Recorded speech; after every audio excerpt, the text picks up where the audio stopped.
key difference between people who endorse these conspiracy theories and people who deny them? The one hypothesis is that the difference between them is at the level of the individual agent.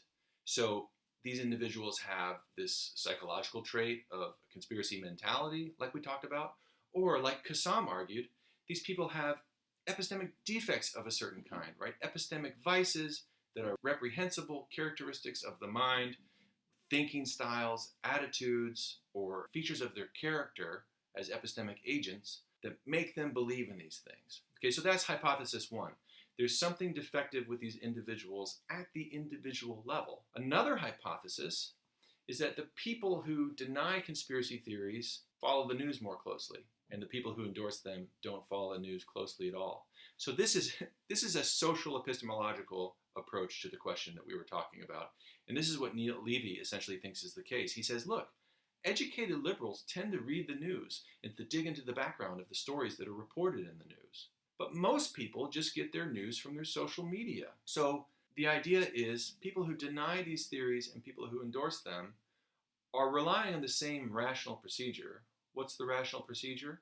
Well, draw on all the background evidence you have and make the best judgment you can on the basis of that background evidence. The difference is they have different background evidence. Educated liberals are kind of socialized into these practices where they read the news and follow the stories about these things regarding conspiracy theories and so on. But the average person who's getting polled about these things doesn't read the news. They don't have time. They work long hours. They have children. Reading the news isn't part of their daily practice. Instead, they just follow whatever gets posted in their social media feed, usually on Facebook. What gets posted there? Memes, blog posts that have no real evidence and no real reporting. So the idea is, it's not that these people are deficient epistemically as individuals. Rather, they belong to a different kind of epistemic community. One epistemic community is one where people are reading the best available media sources, where people do genuine reporting and really bring a lot of evidence to bear on the stories. And the other is just this sort of catch-all social media world where people just spread whatever thing happens to come across their desktop. So they're forming their judgments on very different background knowledge. So the problem isn't the individual, the problem is the quality of the background knowledge. And the quality of the background knowledge comes from the epistemic community, not from the individual. So what's the key difference between these people? If you consume a lot of news and you're asked about a conspiracy theory, you're going to immediately reject it. You're going to say, no, I don't believe Bill Gates engineered the coronavirus in his basement as part of a plot for world domination. There's a perfectly reasonable explanation for where the coronavirus came from. It has to do with people being in context where they're sort of sharing close quarters with animals, and the viruses get passed from one animal to a human, who then passes it on to other humans. Right? There's this perfectly natural explanation for how a coronavirus emerges.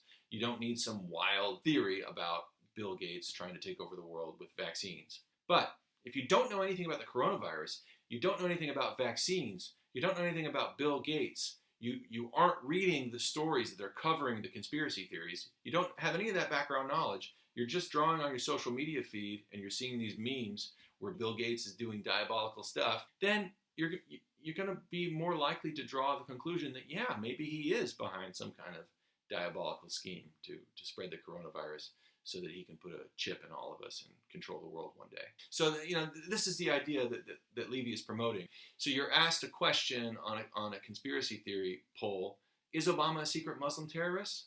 Well, you don't know anything about Obama. You don't know where he was born. You don't know about his sort of political career.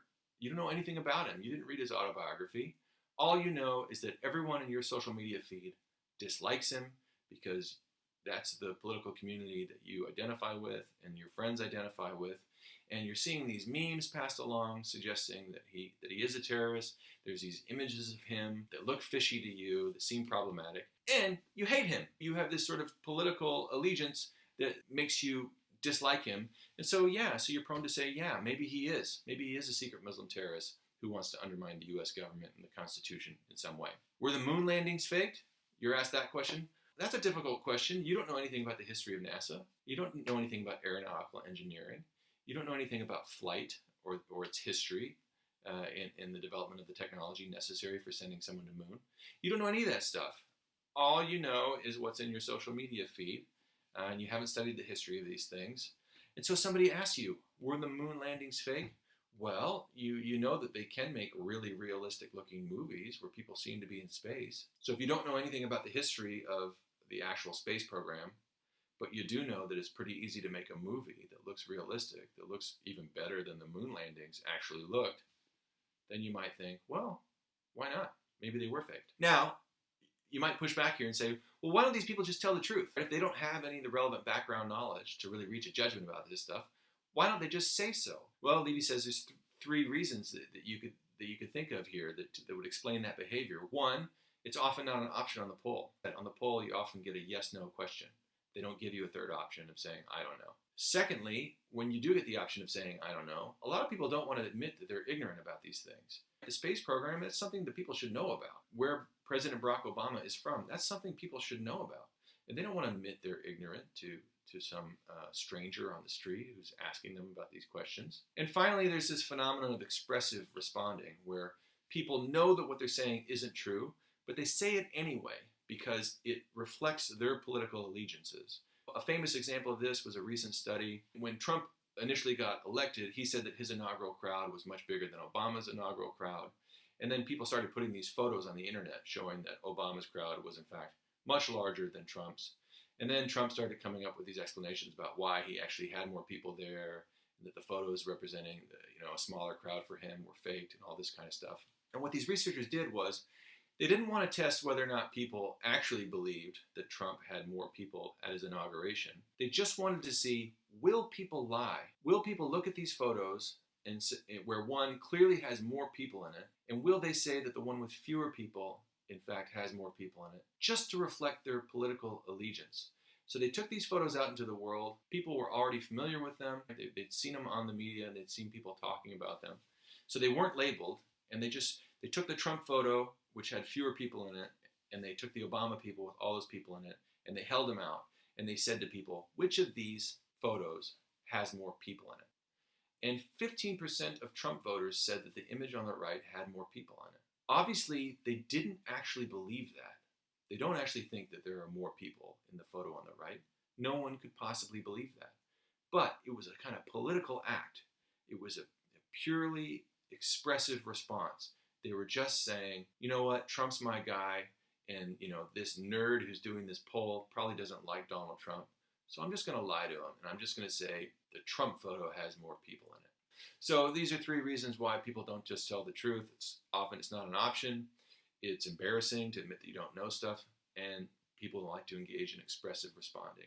Also, sometimes people just like to troll pollsters, and they just give an inane response just to mess with the person doing the poll. And another thing Levy points out is that there are known techniques for reducing these bizarre results. So you can pay people a very small amount of money, and that will increase the extent to which they give accurate answers to these questions. And you can also give a third option that isn't embarrassing. You can phrase it in a way where they don't have to admit that they're ignorant. You can just say, I'd rather not respond, or I'd rather not take a position on that particular issue. You can give people a way out, but polling companies don't use them because polls that produce bizarre results get more attention online, and that's ultimately what people who do these polls want. They want people coming to their website. So Levy is saying there's one hypothesis to explain why people are committed to these conspiracy theories, and that's that there's something wrong with them as individual agents. And there's another hypothesis, which is a social one, a social epistemological one. One, they belong to a different kind of epistemic community that has a different level of engagement with the media, and engagement with a different kind of media. And there's also something about the social practices of these polls themselves and the way the research is conducted that generates these bizarre results.